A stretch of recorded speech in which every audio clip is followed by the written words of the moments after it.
She was always put in charge.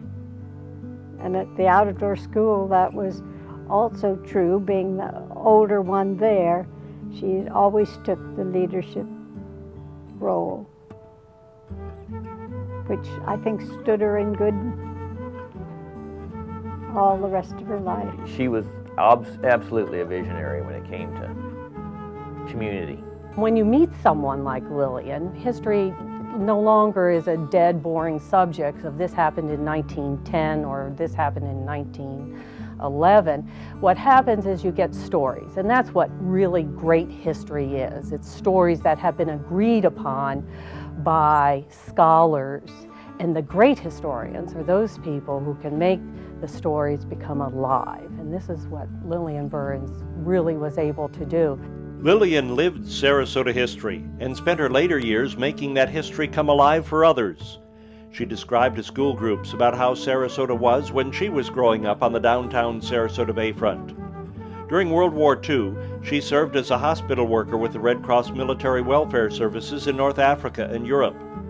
Post-war, she rose to become the first woman statutory officer at the University of Pennsylvania, where she became involved in community development and revitalization of old neighborhoods.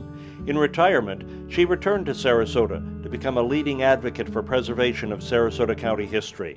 It's wonderful. Lillian is Sarasota's history, without question, and we were fortunate to have her meticulous record what happened for nearly a century in Sarasota, Florida. When she was born in 1913, the Hoover Arcade was just being completed at the Bayfront at Lower Main Street in Sarasota. The Sarasota Yacht and Gun Club was just opening on Gulfstream Avenue. Oh, the first school, brick schoolhouse in Sarasota, was being completed, and incredibly, in September of that year, 353 kids stepped through those doors and started school the year she was born. Yeah, in her life, she saw the Sarasota County Courthouse being built. She saw Banana Avenue turned into Route 41. She saw Bradenton Hill become North Tamiami Trail. She witnessed the unreal building boom of the 20s and the sad and very devastating bust. She saw the development of Indian Shores, of McCullen Park, of Sarasota's downtown, and she kept all of this so accurately in her memory and in her writings. I remember the first day I met Lillian. I had just been employed at the county's historical archives, and I was sitting there at a desk working on some files, and this woman came in the office, and it seemed that this person was a little different than most. Most people came right up to me and said they needed to know where to find something, and Lillian seemed to know exactly where the files were that she needed access to. So I thought this was interesting because even though she knew what she was looking for and where to find it, she somehow wanted to bring me into it and to have me work with her and to help her in her little research project of the day. And I recall after she left, I asked someone, who was this Lillian Burns? And they told me about the work that she was doing in recording old oral histories of Sarasota pioneers, and also the work that she was doing at that time to establish Spanish Point at the Oaks. She was president of Gulf Coast Heritage Association. And I thought, well, I wonder if I'll ever see this person again. And I was quite fortunate that I began to see her more and more frequently and found that she was one of our regular customers at the archives.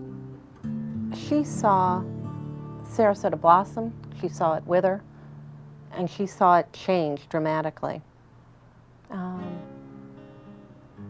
I believe she had a very positive effect on the growth in Sarasota and on preserving the history of so many buildings, places, and people's lives here. No other person, I don't think, touched so many people's spirits to continue to record and to maintain Sarasota's history. It was a simpler time when Lillian was born June 12, 1913, in the three-story Burns home. Her father, Owen Burns, came from Chicago for a visit in 1910. He came for the fishing, saw the potential in Sarasota, and purchased from J. Hamilton Gillespie the holdings of the Florida Mortgage and Investment Company. We all loved the bay and grew up on the bay. It was our playground, really, and that's where Lil loved to spend time. Her dear love was sailing on the bay. We had a sailboat class, what they call it, fish class boat, and it was number 9. I think it was the slowest boat in the fleet, but they had a wonderful time with it, and many hours were spent there. In 1911, Burns organized and was first president of the first bank in Sarasota. He was also first president of Sarasota's Board of Trade. Burns continued to build seawalls along Gulfstream Avenue and then filled in the lowland to the west of Burns' home to create Sunset Park. Lillian's mother, Vernona Freeman, met Owen Burns while she was visiting Sarasota in 1912. They were married that June in New York, honeymooning in Europe for 3 months. Lillian was born the next June and named for a New York aunt. Lillian, the oldest of 5 children, reminisced later about their wonderful home with an enormous living room.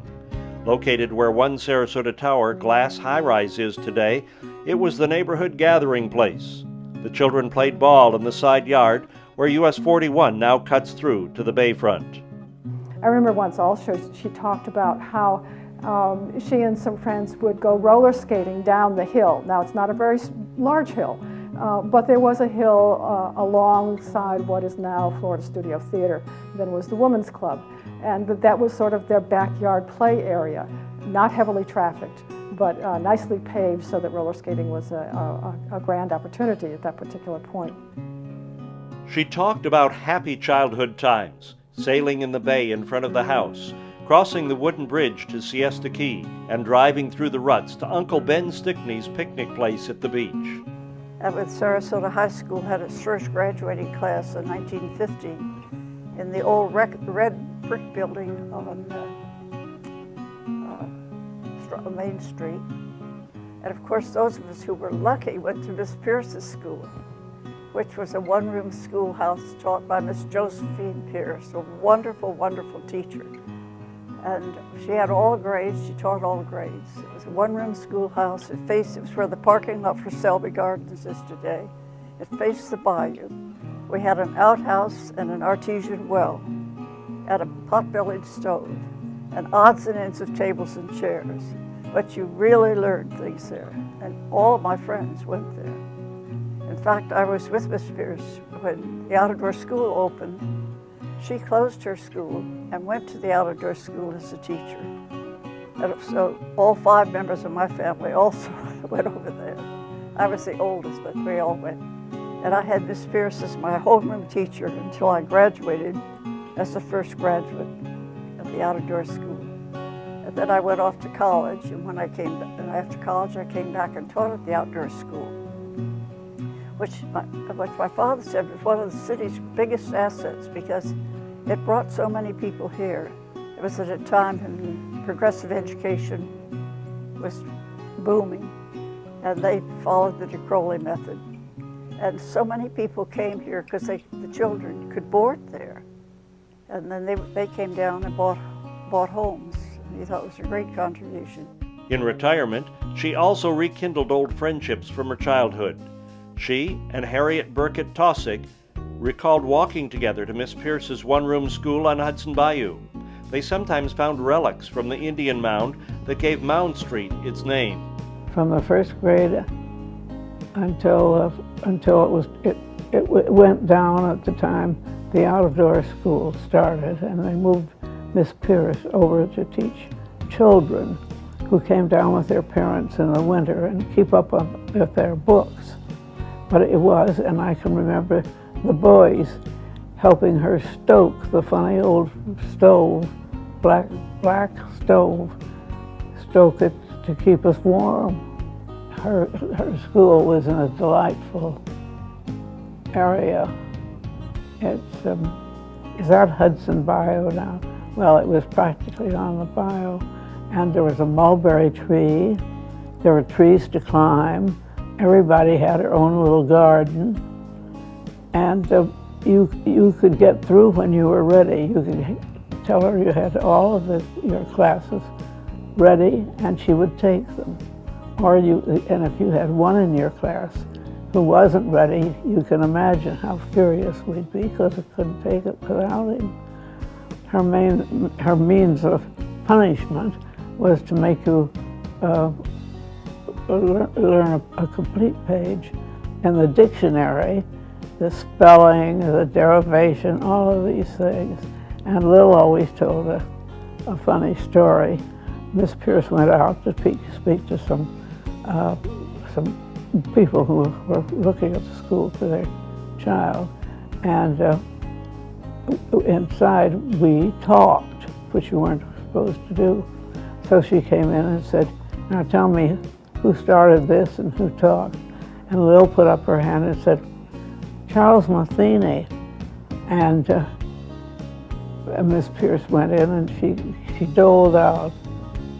Lil would have a full page, the spelling, the derivation, the definition of a tough word. And she gave out these various, and she said, "And you, Lillian, will have 4 long divisions for tattling." That we could always dip into Lillian's memory bank about things and how I enjoyed talking to her. And I said, we've always relied on her to give us a lot of information about early Sarasota. And I said, even though she did graduate from high school at the bottom of her class. And I said that right at this meeting. And I heard these gasps, these groans, these, oh. And half of the audience looked at me and the other half looked over at Lillian. And it was all she could do to keep from smiling because she knew that the next thing I was going to say, she also graduated at the top of her class because she was the sole graduate from the out-of-door school when she graduated. Lil dearly loved Miss Pierce, and she was her favorite teacher, and to the day she died, she still talked about how Miss Pierce was her favorite. Lillian used to always seem to be interested in all aspects of our history. She had a particular interest in the history of the African American community, and I really wondered where that came from and why she had such a fondness and such an interest in that area. And one day she was telling me a story about how she had gotten up on the wrong side of the bed one day and had gone out from her family's home and had sat herself in the carriage, and the driver, a black man, had said, "Good morning, Miss Lillian," and she had no response for him that day because she was in a bad mood. And her father took note of this and later apparently scolded her and told her that no matter who anyone is, if they speak to you, you respond back. Everyone is an important person. And I think Lillian really carried that theory on in her life. The one black eye that we have pertained to the black, or we call them Negroes in those days, the black population. Their schools only went to the 8th grade. They had a wonderful teacher, a leader, Emma Booker. But after the 8th grade, they had to go away to school. And there was really serious lacks in their schooling. But we did have a wonderful black community with people like Reverend Lewis Colson, who was a very prominent and very progressive member of the community, and Leonard Reed, who became his son-in-law, was a leader in that community. He was the first black to vote in Sarasota after blacks were allowed to vote. Lillian was a schoolgirl when her father partnered with the flamboyant circus magnate John Ringling. She later characterized Ringling as a flashy, smart businessman with a remarkable memory of details. Once when I was interviewing her about her father, Owen Burns, she liked to talk about how he was really very much of a family man, and that was not something that was necessarily known about him because he tended to shy from publicity. which has tended to sort of hide some of the work that he did from people that are interested in local history.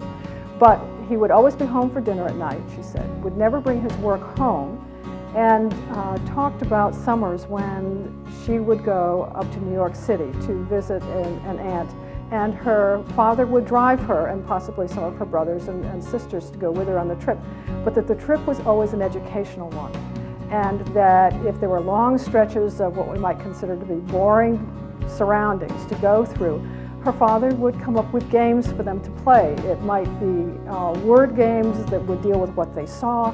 It might be mathematical games that would require them to use their head and not paper, perhaps, for coming up with the answers. And that when they arrived at particular places of interest, they would stop. And they would be tourists. Now, it might be a cotton farm, not a standard tourist type attraction that we might think of, but something along the way that he felt would be valuable for his children to learn about on the trip. That he was a man that she felt was somewhat unknown in his personal life and family life. A very caring person, was often perceived, she felt, by her friends as being very stern, but she believed that he was very fair and a very loving father.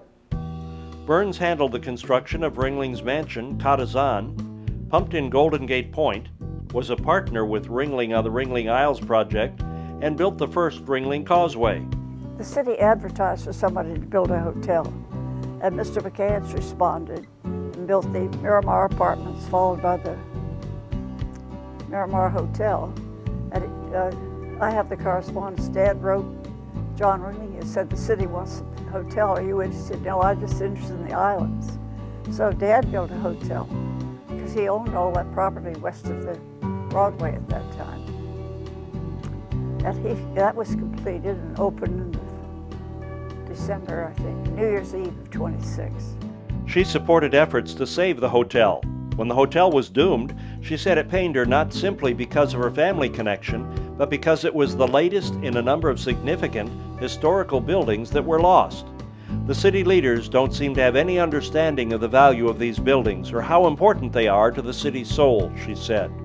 Losing the Carl Bickle House was another blow. It was a Baum-designed Spanish building that served as Burns and Baum's office.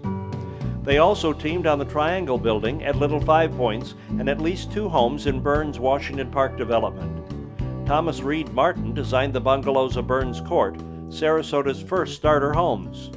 Lillian remembered when John Ringling North sublet one of the 800-square-foot houses for $50 a month while he was a salesman for his uncle's Ringling Isles. In 1937, she moved to New York to work for NBC, but returned to Sarasota after her father died that August. Shortly after Pearl Harbor, she joined the Red Cross Military Welfare Service. She served with the 32nd Hospital in North Africa and Naples. She served with the 59th Evacuation Hospital for the invasion of southern France, Alsace-Lorraine, and southern Germany. After the war, she studied science at Stanford University, and she received her master's degree in personal administration from Syracuse University in 1950. She became the first woman statutory officer of the University of Pennsylvania in 1960, where she became involved in campus planning and revitalization of older buildings. She coordinated planning for the university and completed coursework for a PhD. In 1969, she joined the American City Corporation that worked to revitalize old cities. She became director of special projects for the Rouse Company, doing revitalization work in Hartford, Connecticut, and developing Columbia, Maryland. She made regular visits to Sarasota to see her mother. She had great hopes of writing a history of Sarasota, and she had volumes of material, meticulous notes that will forever be marvelous resources for people who are doing investigations on particular aspects of Sarasota's history. It seems very appropriate that she chose as her retirement residence a place only a few hundred feet from her old family home where she grew up here on Palm Avenue. Miss Lillian was really Miss Sarasota as far as I was concerned. I think she really appreciated the town. She was very proud of the fact that her father was quite prominent in the early development of the town. She knew those people, and she traced their families throughout the years. She was, without question, one of the most gracious, interesting historians I have ever worked with. She was soft-spoken, extremely persuasive, and incredibly inspiring. Lillian and I worked on many historic preservation projects together. Oh goodness, we served on several boards together, the Sarasota Alliance for Historic Preservation, the Historical Society, the Sarasota County Historical Commission. In fact, in the early 90s, Lillian and I worked together to write and draft the first historic preservation ordinance for the city of Sarasota. Lillian was president of the Founders Circle from 1983 to 85. Her father was an organizer of Founders Circle in 1927. Lillian led the group in such projects as restoring Mabel Ringling's Rose Garden and the Cottazon entrance at the Ringling Museum, and hosting tours of notable Sarasota homes and gardens. She was a visionary, and I guess you could draw some kind of a simile. I mean, she looked back and could remember so well, and when you can really draw on your past, it seems like it's a little easier maybe to project into the future, and she saw the Palmer estate as a tremendous resource for the county and pushed real hard to get it, and understood the politics of that sort of thing. There was a pretty sophisticated, my memory is it was pretty sophisticated at the time, the trade-off of the county getting some of this resource and giving the Palmer family some zoning concessions. So the county gave up a little bit, maybe, but the land probably would have been rezoned anyway. But through the efforts of people like Lillian and Jan Matthews and some other folks who I can't even remember who they were, we got this wonderful 30-acre resource down there on the bay. There's over 1,600 feet of shoreline. There's archaeological remains. There's this wonderful historic fabric from the Palmer era, and there's even historic fabric from the settler era prior to the Palmer era. Mrs. Palmer acquired that land in, I think, 1911, and prior to that it was occupied by the Webbs, and prior to that, of course, it was occupied by the Native Americans.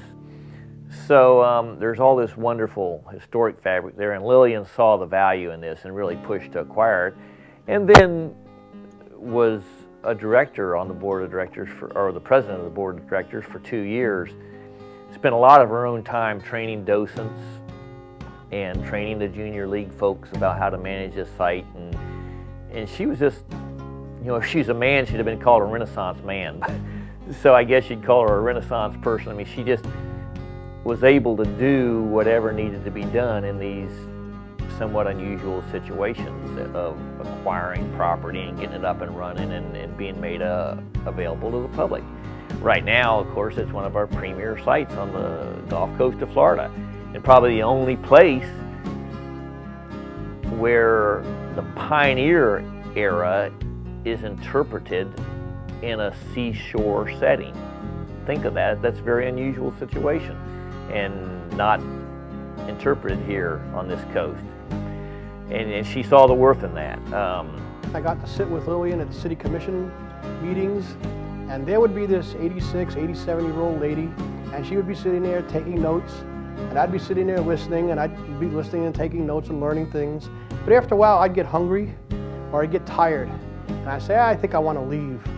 But I'd turn around, and there would be Lillian sitting there, and I'd say, if this lady could stay here through all of this, then I can stay here. And I'd do my utmost, and I would stay because I'd use her as a role model. She was an excellent role model. She was president of the Historical Society in 1988 and 89. She planned programs, led tours, edited the newsletter, and spearheaded its Sarasota Origins booklet in 1988.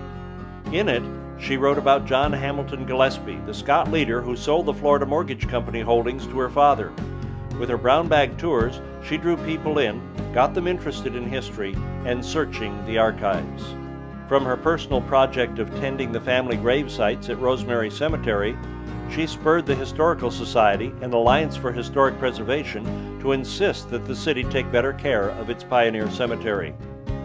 In 1984 and 1985, Lillian helped us begin a work program to do capital improvements in the cemetery, and at that time, she, along with 100 other people, got in there and dug out the old roadway and found the curbing 3 feet underground and restored the roadway through the cemetery, helped us actually build the concrete stones and rebuild the pergola and add gates to the cemetery.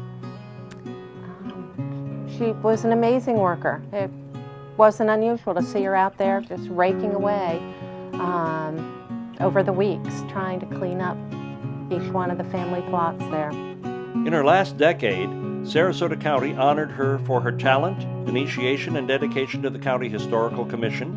Sarasota County Schools honored her for her history talks to children. In 1991, she was the only Florida recipient of the American Association for State and Local History's Achievement in Preservation and Interpretation for Local, State, and Regional History Award for her work in compiling and authenticating Sarasota's history. She could regale us with some really interesting stories. She was an early pupil at the out-of-door school on Siesta Key when it was about the only thing on Siesta Key, and tell how they went to school and remembered her teachers from back those days and really had a good time doing that. And there are very few people who take the interest in historical matters like Lillian did. I mean, her oral histories alone will stand the test of time as grasping and putting together a history of Sarasota that would have been lost because there was no one else who was pulling that information together. And not only did she do the oral histories, which take a great deal of time and understanding about history, but besides that, she listened to them. And she really had those great stories really pulled into her own personality.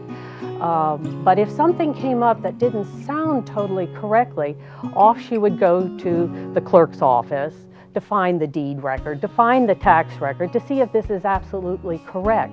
So with Lillian, you had this marvelous person who had her own personal history and knowledge of Sarasota, and then layered that above with other people's stories, their remembrances, and then as well as the historical document, which sort of holds everything together.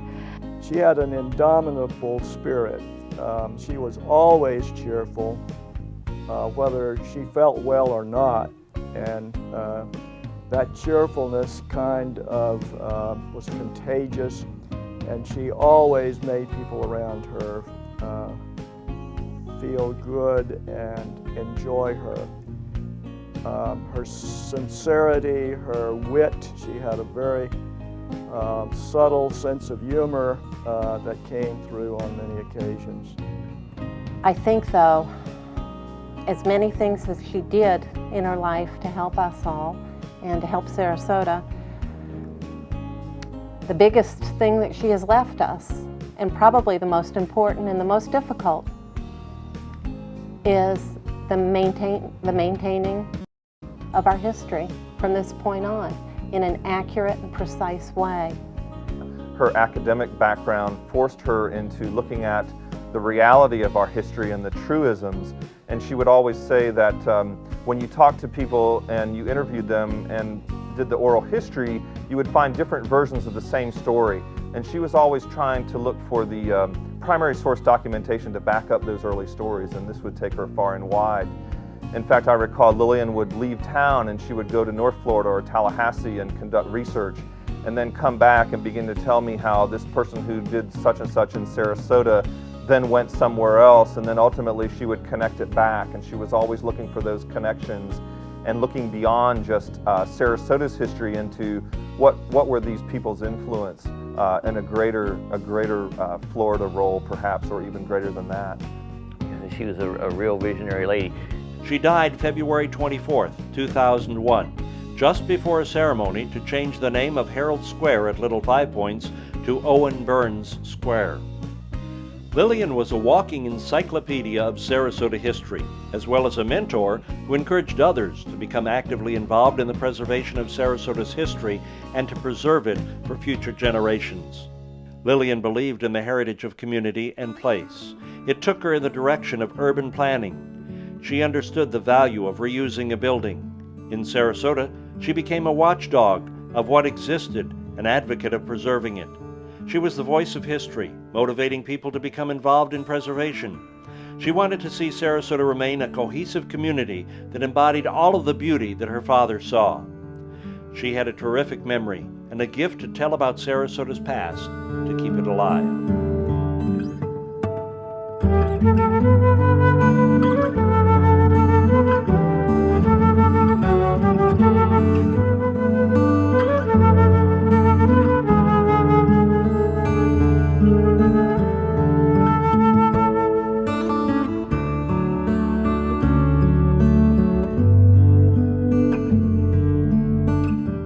The Lillian Grant Burns Memorial Fund for Research and Preservation of Sarasota County History assures that her lifetime commitment to perpetuating Sarasota's past will live on. The fund will help preserve documents, diaries, oral histories, and photographs of Sarasota's rich past.